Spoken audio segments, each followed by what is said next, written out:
हमारे प्रदेश में आजकल सम्मान समारोह की एक झड़ी लगी हुई है।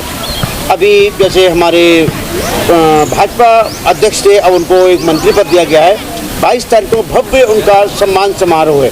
आखिर ये सम्मान समारोह के नाम पर जनता की जो गाड़ी कमाई है उसको ऐसे क्यों लुटाया जाता है? देखिए, ऐसा है ना, भारतीय जनता पार्टी का तो चरित्र शोबाजी का है। जनता के अनुरूप कार्य करने का उनके पास ना मादा है, ना उनके पास बल, ना ही उनके पास कोई विजन है।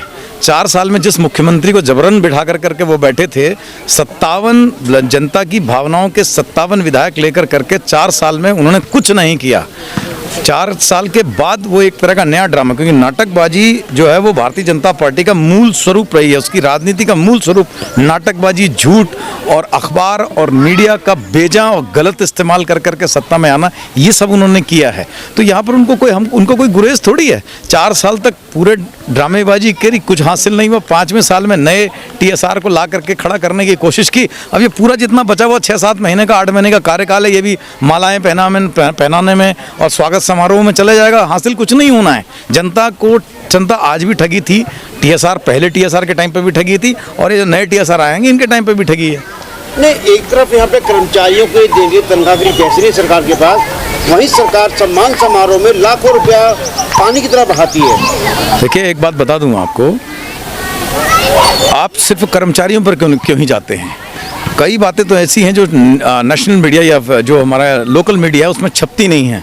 बात युवाओं के बेरोजगारी पर क्यों नहीं जाते? कोरोना काल में जिस तरह की बेरोजगारी, भयानक बेरोजगारी, जो बाहर से आकर के रिवर्स पलायन करके जो लोग आए उनके बीच में फैली हुई जो बेरोजगारी है, युवाओं के अंदर जो फ्रस्ट्रेशन है कि 4 साल में उनको एक भी सरकारी भर्ती का तोहफा नहीं मिला, ये और कर्मचारियों के साथ जो हो रहा है, उपनल, विशेष तौर पर उपनल के कर्मचारियों के साथ जो हो रहा है, जो 2016 में जो नीति बनाई गई थी जिसके अंदर उपनल कर्मचारियों को 7 साल के बाद स्वतः ही सरकारी सर्विस में लगाने का जो प्रावधान था, ये सब जो यूथ को जिस तरीके से बेवकूफ़ बनाया भारतीय जनता पार्टी की 4 वर्ष की सरकार ने, आज यही अनुत्तरित कितने प्रश्न हैं जिनका जवाब नए TSR को देना है। लेकिन दुर्भाग्य की बात यह है कि अभी बीत जाएगा, उनके इलेक्शन में बीत जाएगा, एक आध उनका जो उपचुनाव होते हैं उसमें बीत जाएगा, और जो बाकी बचा हुआ है, ये जितने नए नवेले जो मंत्री आए, ये गले में माला पहन करके, ढोल बजवा करके, पीट करके जनता के सामने आकर करके अपनी वाई करवाने की कोशिश करते रहेंगे। अब देखिए, सोचना तो जनता को है, सोचना जनता को भी है, और सोचना इस समय कांग्रेस पार्टी को भी है। कांग्रेस पार्टी को इस बात के लिए सोचना है,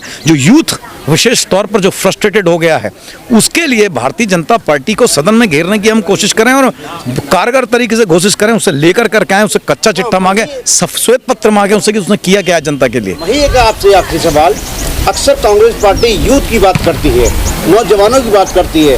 जैसे 2022 के चुनाव नजदीक है, कितने युवाओं को टिकट दिया जाएगा? देखिए, ऐसा ना, ये पूरा का पूरा प्रश्न, ये तो आज भी कांग्रेस के जो सीनियर लीडरशिप है, ये प्रश्न तो उनसे पूछा जाना चाहिए।